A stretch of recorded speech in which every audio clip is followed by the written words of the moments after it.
I've just been packing up for this quick show and recording session I'm doing in my hometown, Dayton, Ohio. So I just redistributed my time, no worries. Oh, very good. Very cool. Thank you. I appreciate that. All right, How's so the audio on my end? it's Volume cool? oh yeah, you sound Sound loud great. enough? Yeah, Cool. you sound great. So, and I have Daniel here. So, Hey, Jeff. Good afternoon, Daniel. Good evening. And all if I don't right. see you later, good night. Nice. Alrighty. Let's go ahead. My name is Jaime Poulos, and I'm with Metal Express Radio, and I'm here with Jeff Young, former guitarist of Megadeth, and owner, operator, producer of Music Without Boundaries radio show, and I'm also here with my producer, Daniel Jesse of the band Metal Edge Assassin team, and he is producing this and editing this for us. All right, Jeff, so let's get started. Game. Alrighty. Let's go. So let's start with your early life. So, how did you growing up in Michigan to moving to California and getting into the Musicians Institute? What was that transition like? Well, in a nutshell, the nutshell summary, I was born in Ann Arbor, Michigan, but only spent my weest youth there. Actually, my earliest memories are in Cleveland, Ohio. I remember as far back as 63.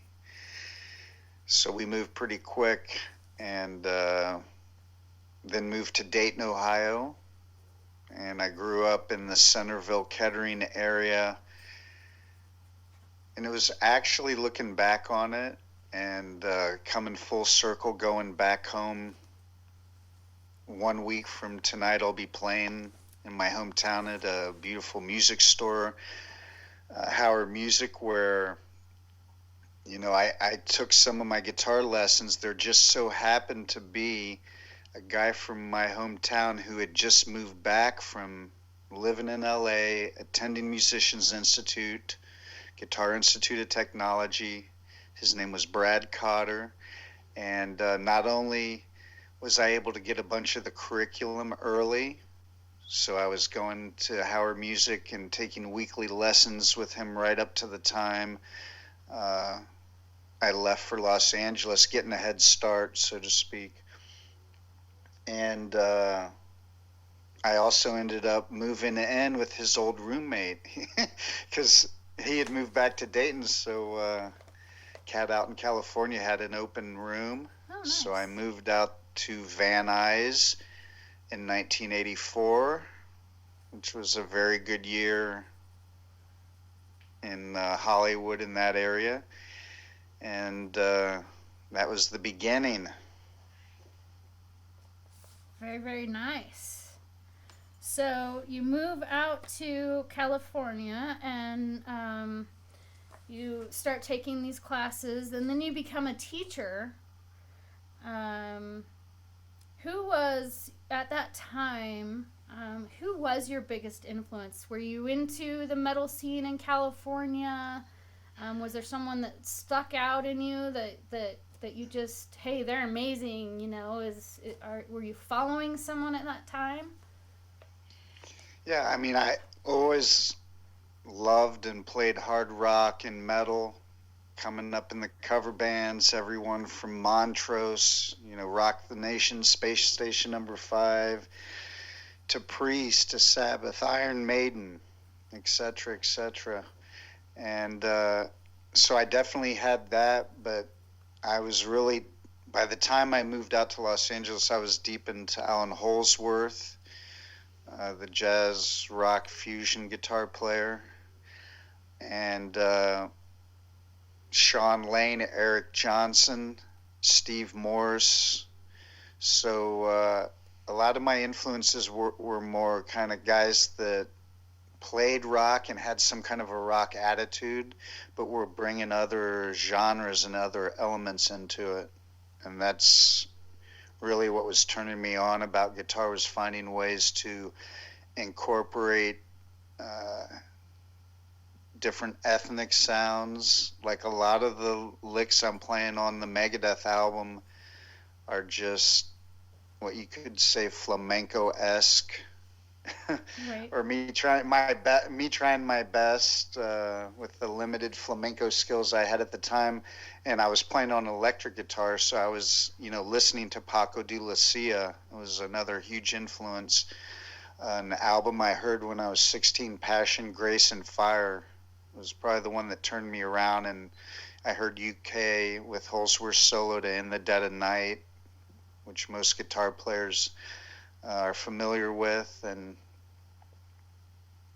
the sentiment won't be lost on them. So that was really my vibe. I was not really necessarily trying or looking to get into a metal band or anything super heavy. I wanted to go more in the route like artists like Eric Johnson and Alan Holsworth and Steve Morse. Although look, here he is these days playing in Deep Purple. So see what happens. Nice. Very nice.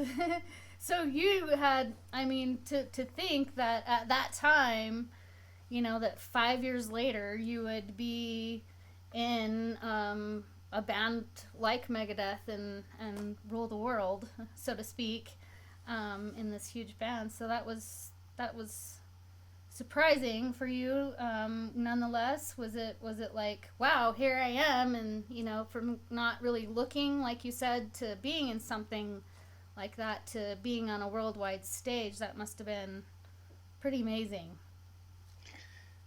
Yeah, it was for sure surreal, and I did. Uh, my entree to that gig did come through guitar instruction. I was just so happened to be teaching a guy who was living in kind of a band house in West Hollywood that that several musicians were frequenting. Actually, Punky Meadows from Angel was one of my roommates in this house. So there was it was a veritable who's who of rock dudes at any time. And Jay Reynolds, I mean, the story's pretty popular, was living downstairs. I was living upstairs, and I gave him guitar lessons on and off, just helping him with, solo work, because he was more of a rhythm guitar player. And I believe Dave Elfson even came in the house once, and I said hey in passing, never thought anything about it. And I just can't the even the imagine. strangest thing is that Jay and I lost touch. I moved out of that house, and I hadn't seen him for, geez, 4 or 5 months. And I just one day I said I'm gonna go see. Barry was our band's manager, and our band kind of fizzled out, and I was doing my own thing. And I said I'm gonna go kind of bury the hatchet with Barry. That was, and I just took over some demos I was working on, and I was sitting at his kitchen table. By this time, he'd moved out of that band house, and he was living behind Guitar Center on Sunset with his girlfriend. And we were sitting at his table, and I was playing him some demos. He was playing demos of the band. He had got a new guitar player, and a couple of the musicians stayed in that band. A couple came with me, and so I was hearing some of the songs I'd written with another guitar player, which was also surreal. And I was actually getting ready to leave. We'd had a little visit and caught up, and the phone rang. And he answered the phone, and he looked over at me, and he looked really bewildered, I guess is the word for it. And he said, "This is so strange because I haven't seen him in 4 months." And I knew instantly he was talking about me to whoever was on the phone. and he's sitting right here at my kitchen table, and he passed me the phone, and it was Jay Reynolds, the guy who I had given guitar lessons. Mm-hmm. And he was all cryptic. He said, "Jeff, I got a big job opportunity. Can you come over to my house? I'm living in Laurel Canyon now." And it happened to be on my way home, so I stopped by his house. And long story short, he offered me $50 an hour to help him figure out Chris Poland's solos off Peace Cells and help him write solos for the Megadeth thing for what was to become So Far So Good So What.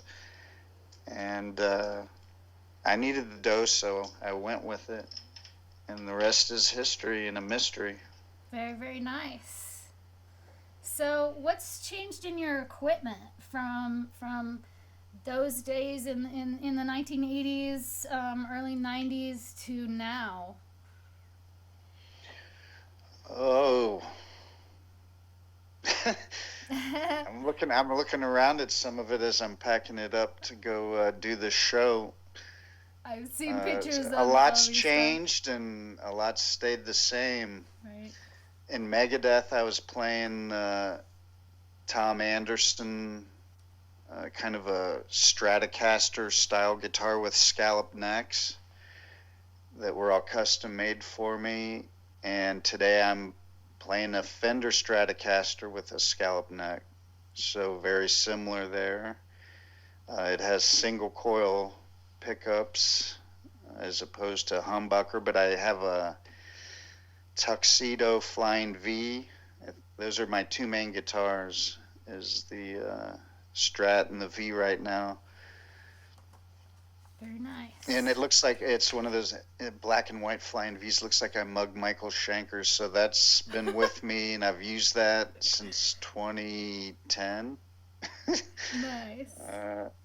And I have an amazing $400 Alvarez steel string that is like a cannon. This thing, I actually had a Martin that was worth about $6,500, and this guitar I compared it to 20 or 30 other guitars, and it won the shootout. So I sold that $6,500 guitar to a guy in Germany on eBay, and I'm playing a $400 Alvarez. So you can never judge a book by its cover. Right, for sure. For a practice amp, I'm using pig nose amplifiers, which is kind of cool because I'm a huge Terry Kath fan. That's another guitar player from Chicago, the original guitarist from Chicago that played on all their like 25 or 6-4. And may he rest in peace. We lost him too soon, but he's just a huge influence. And I've been playing pig nose as my practice amp for years, and I know Michael Schenker used a pig nose on Lights Out, and but I just learned recently that pig nose amplifiers was a tax write-off for Terry Kath. With all his Chicago money, he needed a place, so that was his investment, that company. So that's kind of cool. Yeah. And amp-wise, back in Megadeth, I was using Metaltronics, Lee Jackson amps.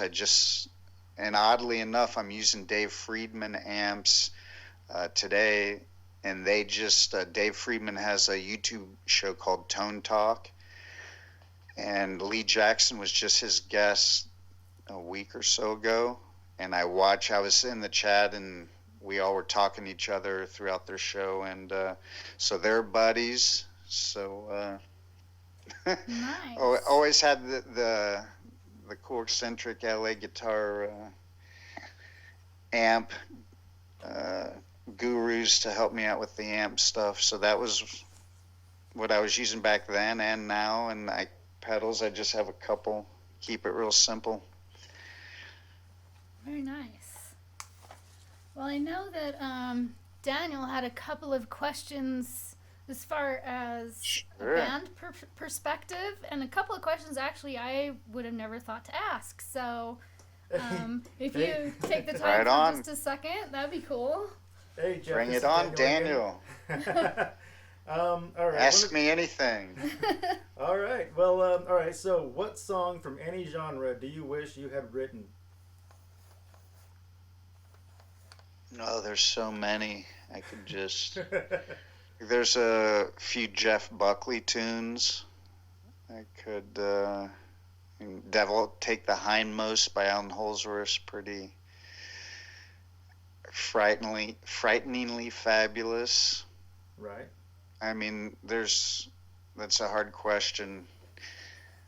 How I've asked about it there's to. some stuff Prince wrote, some stuff the Ohio Players, I'm actually doing an Ohio Players song in my show. Oh, nice, So nice. I wish I'd written a few of their tunes.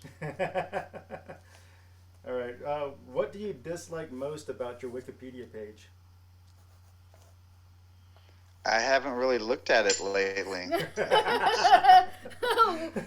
Well, I don't. I mean, Wikipedia is a disinfo funnel for the CIA, so I don't really Right. trust much that they put out, and that's a fact. I've heard People do their similar- research. I wouldn't believe anything you find on Wiki, but let me look and see. I think it's pretty basic. Uh, I don't think there's any disinfo there. I mean, some people. I've heard about Wikipedia horror stories as well, so I just find it. Yeah, interesting mine's to ask. cool. It just talks about that I went to MI, played on So Far So Good So What, wrote for Guitar for the Practicing Musician. I had a cool column that had a real nice cult following called Fingerprints. Talks about where I went to school, talks about the Jay Reynolds story and how I got the Megadeth gig. When I was sitting over at Dave's house, I was teaching Jay lessons, and Chuck Mustaine was never in the studio, but Elfson and Bueller would kind of cruise through, and I'd see their eyes pop out of their head when I was showing Jay stuff, and he was kind of struggling because he really wasn't a lead player. And to be honest, Chris Poland is one of the sickest guitar players on this planet. And that's the whole reason I did that gig, was to have the pleasure of getting the master tapes and figuring out all his solos, and, the honor to step into his shoes. And I really admire his playing. He's a great friend to this day. He's been on my radio show. And so I was sitting over at Miss Staine's house, and I don't know even what it was like. I think maybe the first time I'd ever been over there, and Dave Elfson lived at the same house. And I was just sitting in the living room, and they had Wake Up Dead on, and within 20 minutes I had Chris's solo, and I was playing it. And Chuck ran in the bedroom, and I heard him telling Dave, he's out there playing Chris's solo note for note in less than 20 minutes. And so that's how that happened. They decided to just hire me instead of Jay. And it talks about the chameleon thing that I did with Baji, because everyone mentions Megadeth, but a lot of people don't know, because it was not as publicized in America because of the Seagram's whiskey bought out Polygram Records back in 1998, I think, right as this Brazilian album by Giassagi Chameleon that I co-wrote and produced and played on, and we toured the world, and we had great success. The album went to #1 in Germany and Europe. We charted above Madonna in Holland. Wow. Toured Brazil, Right on. Philippines, Australia, New Zealand. Did manage to play. We played Lilith Fair and Farm Aid, but there was 3,000 people in America lost their jobs at the label, so there wasn't a lot of promotion here, and that affected a lot of artists, not just our album, but everyone that was on Polygram, which was already the biggest label in the world, anyone that was on A&M Records, which included everyone from Janet Jackson to Extreme. That's why a lot of these bands things when even the Chris Blackwell Tough Gong catalog that had, Melissa Etheridge, Bob Marley, this affected lots of people. And, so our album didn't get promoted that well over here, but I'm really proud of the record and the musicians that we had on the record and that tour and stuff as well. And hopefully people will go and check that out. It's easy to find all the stuff streaming on YouTube. Absolutely. All right, here's an off the wall question for you. Describe describe some of your most crazy fan interaction experiences you've had. Probably one was with me. Oh, man, there's been so many. You don't know. Jeff, do you remember in Vegas when we were trying to get into the limo? That first night when I met you? Ah, yeah. Yeah, that was a crazy night. There was a couple guys almost getting in a fight. Yeah, they wanted to get into I'll the give limo. you an example. I mean, there's just so many, but the one that just jumped out in my head the most, it was a totally negative experience, unfortunately. It was when I was playing in Megadeth, and we were out on the Iron Maiden Seventh Son of the Seventh Son tour, which was great because they had the white stage that looked like Antarctica or something, the North Pole or whatever. And that was a great tour. Bruce Dickinson was really cool. After Megadeth played, I'd usually go out into the arena, maybe wear a baseball hat or whatever, and watch Iron Maiden, either from the side of the stage, but sometimes it was fun to go out. And I met some kid that sidled up to me, and somehow I brought him backstage. And I had this bag, and it had everything, my passports, all my CDs that I listened to on the road, everything, just everything that I needed and used. It was my number one bag that I kept with me. It had all my toiletries, wallet, everything. And I don't know why I left the dressing room or took my eye off the bag, but I came back and that guy had disappeared with it. Oh, wow. Oh, no. Never to be found or recovered. So, and I was out on the middle of a tour, and then your passport is lost, and it was a whole scene. So. Oh my gosh. Wow, not cool.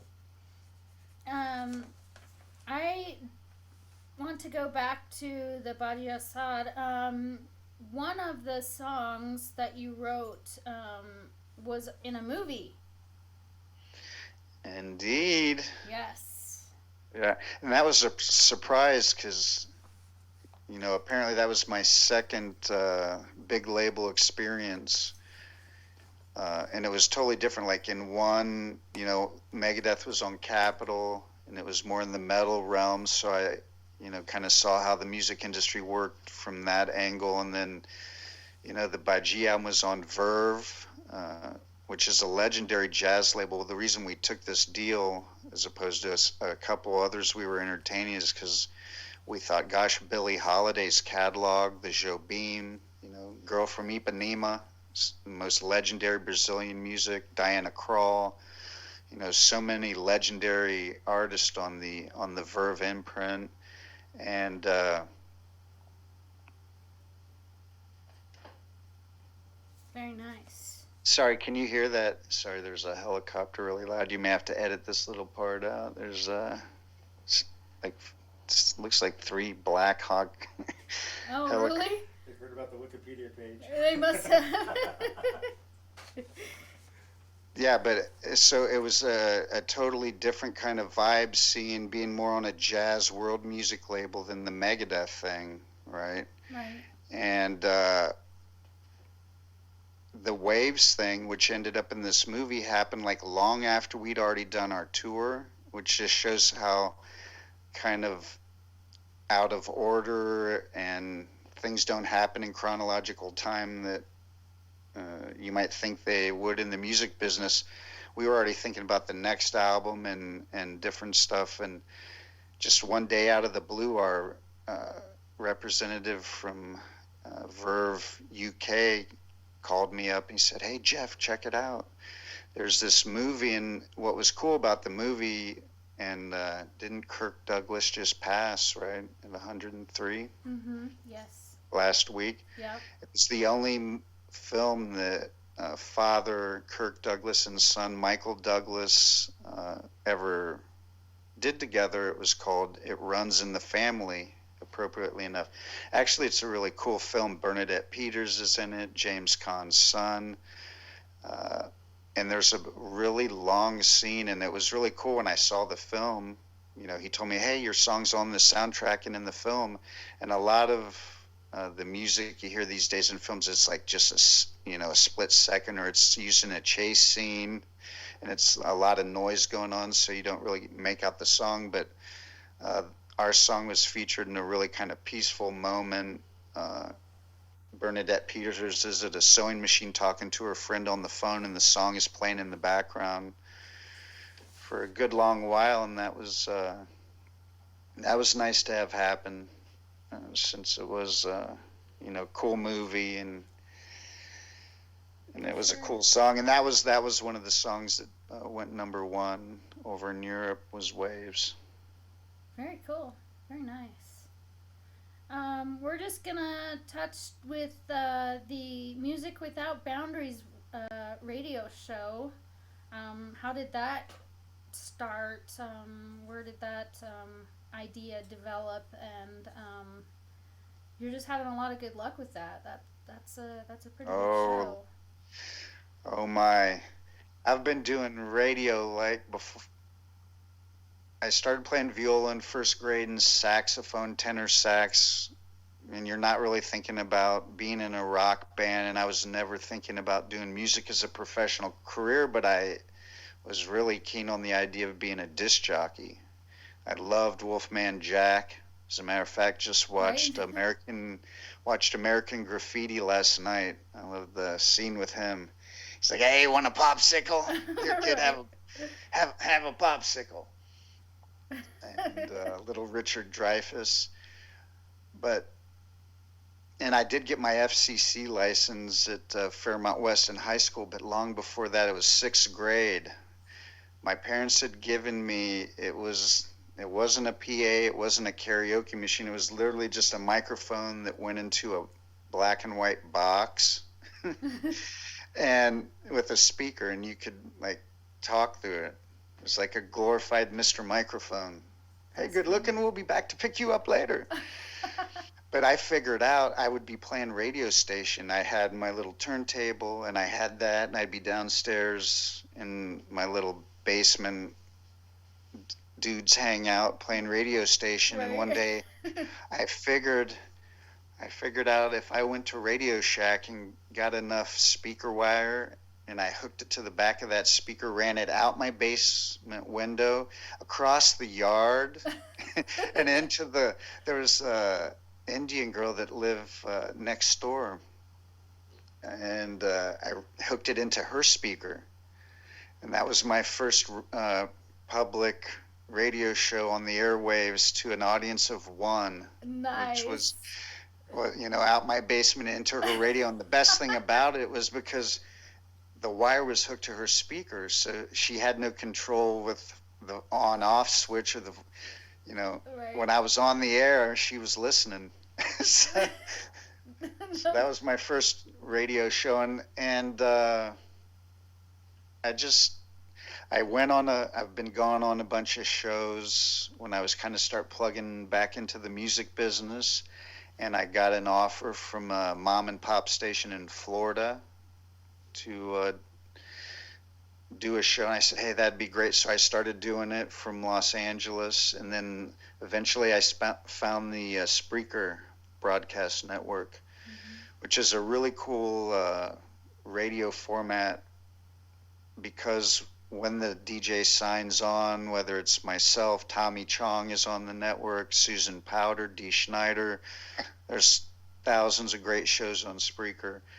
And the kind of revolutionary thing about this software application is, how when you go looking for a radio show, an online thing, a musicians tell you to go check out a show, or your buddy's a DJ, you got to download the latest Windows Media Player. You can't get the thing working. It's a hassle. Right.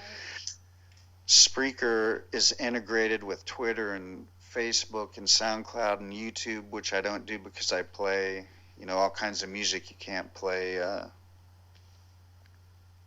The type of music I want to play and get away with it on YouTube, but it pops right up immediately when I sign on. 3, 2, 1. It appears on my wall on Facebook. It appears on my Twitter.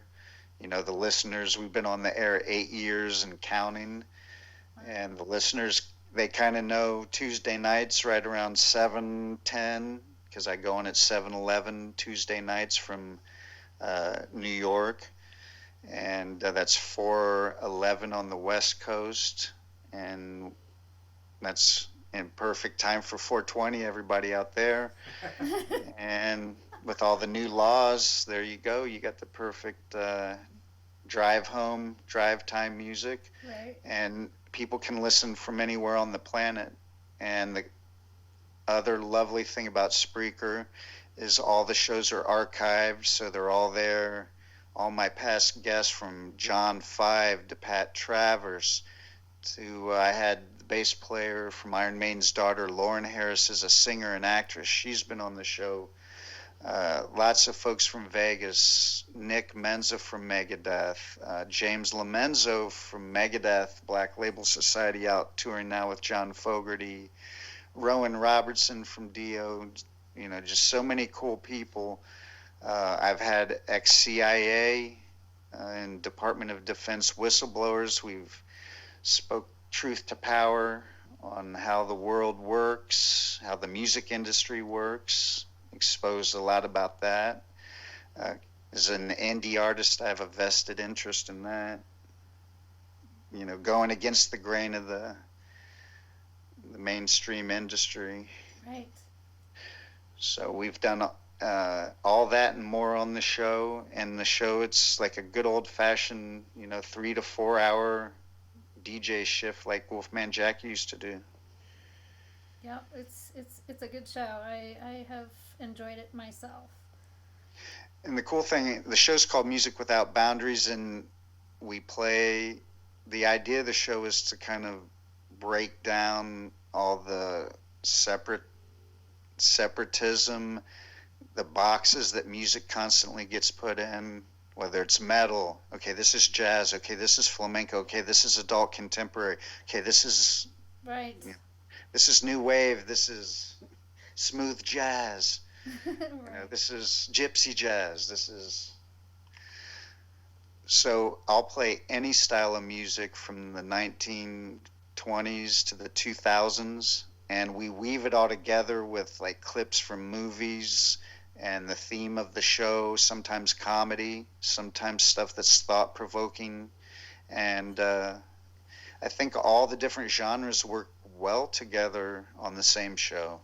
And our listeners like hearing all different kinds of music. They don't want to just hear one thing all the time and the same, 500 songs that you hear on mainstream radio. Right. And I've had the fortune between Megadeth and especially with the Brazilian project, we played, a lot of exotic places. And one thing I always made a point to do was seek out the mom and pop record store in that town, right? And what's the cool regional artist? What's hot in your area? Or, you walk into a clothing store and there's a DJ and he turns you on to like 4 albums you've never heard before, right? In Miami.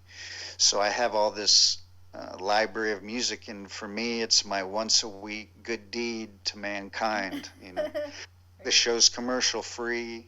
I don't do any sponsors. I have a couple humorous commercial spots we do, and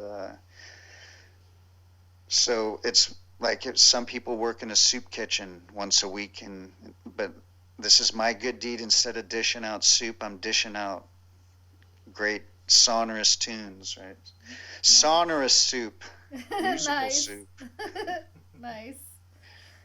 And then we're going to so you give music lessons. And this is Yeah, I've been doing Yeah. Skype guitar lessons. I do in-person lessons for folks who live near me, but with technology and I mean, hopefully this microphone sounds loud and clear coming to you, like almost we're in the same room, right? Yeah, it sounds great. My radio show, that's what's cool. You listen to it, it's really high fidelity. It's amazing, you know, technology and what we can accomplish in this day and age. And so, you know, I have my mixing board basically the same setup I used to do the radio show.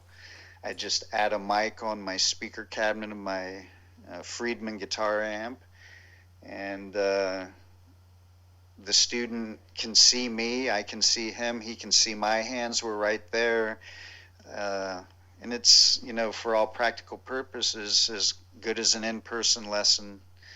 You know, you're just not breathing the same air. And I can get right up in the camera, show my fingers, and, you know, the student's free to videotape the lesson and watch it back later. And so, yeah, that's been really cool. Nice. I'd love more people to find out about it because it's something I love to do. I like teaching at GIT, but I like teaching from home and doing Skype lessons even more. Very nice. And my last question for you, and then we'll let you go. I know you're getting ready for a big show. What is the best way to reach out and hear Jeff's new songs, or what he's got going on, or, you know, maybe some new tunes you've been playing with, or catch up on his life? What's the best way to reach out to Jeff Young? Well, that's easy. Check it out. Well, of course, they can listen to the radio show Tuesday nights, 7:11 Eastern Standard Time in the PM, 4:11 on the West Coast, Vegas, California, etc. And whatever time it is, wherever you are, the link to listen live and chat, you can chat with me and the cool group of people that we have on the show at www.jeffyoungjams.com, right? Okay. My main hub that's going to take you to most everything and looks best on a laptop or a desktop, but still looks pretty cool on a cell phone. The flashy site is instrumentalguitar.net. Okay. And my music distributor, best independent music store on the web is CD Baby. And if you just go to CD Baby and search my name, my latest instrumental single, Monsoon, one of the songs I'll be performing on tour, that has Tina Guo joining me on cello. And she's, just Google her, she's played on so many things with so many people in so many movies and video games. It'll blow your mind. Nice. Rick Farabaci on bass. You know him, you love him from Blood, Sweat, and Tears. Billy Cobham, Yanni. He's played with Chick Corea, a few people, a few up-and-comers. And Brian Tichy on drums. He's played with White Snake, Foreigner. He's out with Lynch Mob this year. Nice. And he's a great drummer. So that's my latest single. I got a new one coming, and people can check the teaser for the guitar solo. I'm going to finish it in Dayton this week. It's called In the Flesh, and that'll be on sale very soon on CD Baby. Video available now. I got a new music video. I did a Hendrixy spin on the Beatles track, Something.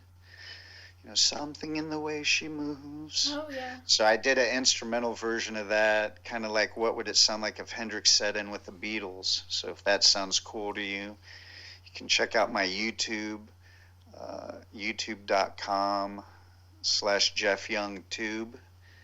And one more thing, my world music, the follow-up to the Brazilian project, I got a solo album called Equilibrium that Baji guested on, and a ton of other musicians, from Matt Chamberlain, who was last playing with Soundgarden when we lost Chris Cornell, to Tony Franklin, to many Brazilians and some of the greatest undiscovered singers that you may not have heard. That album's called Equilibrium on CD Baby, and my Reverb Nation is reverbnation.com/guitar ninja. I've got Facebooks for myself and Twitters and Instagrams, and there's a Music Without Boundaries radio show YouTube and Facebook page.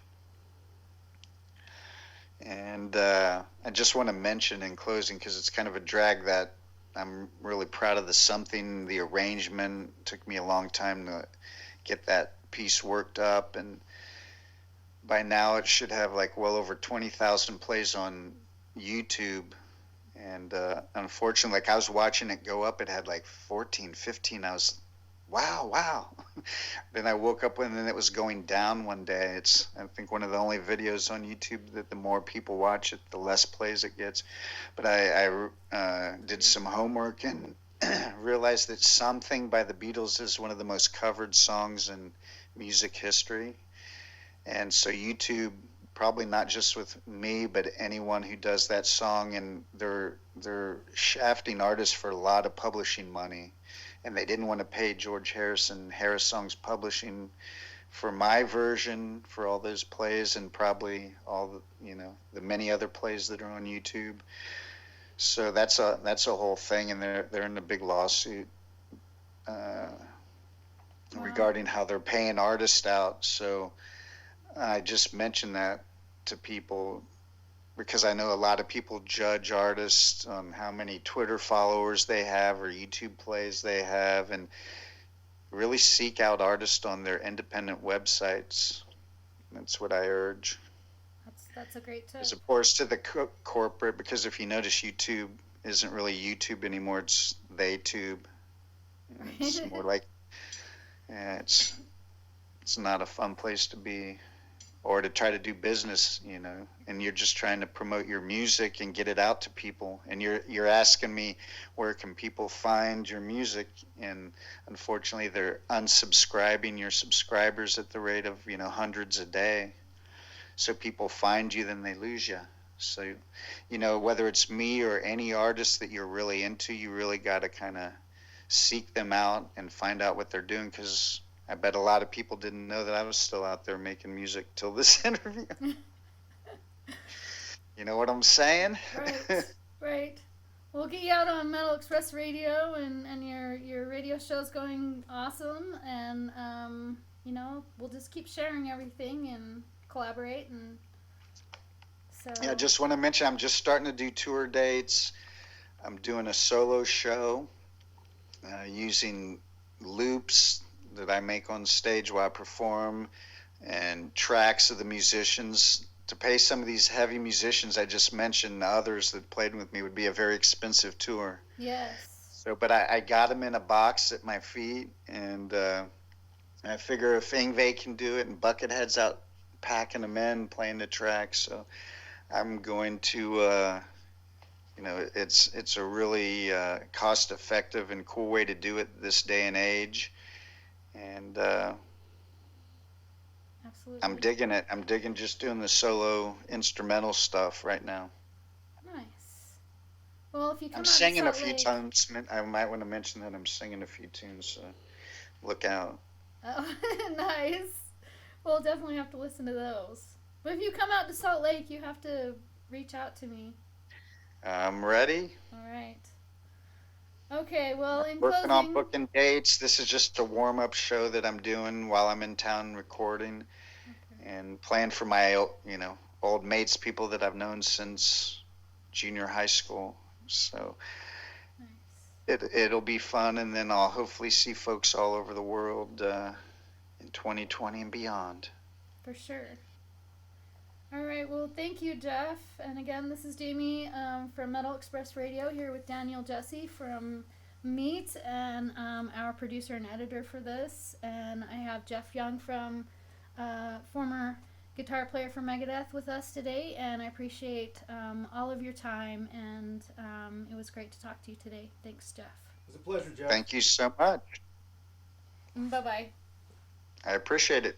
Thank Ciao. you. Bye. Okay, let's put a little sizzle on it, shall we?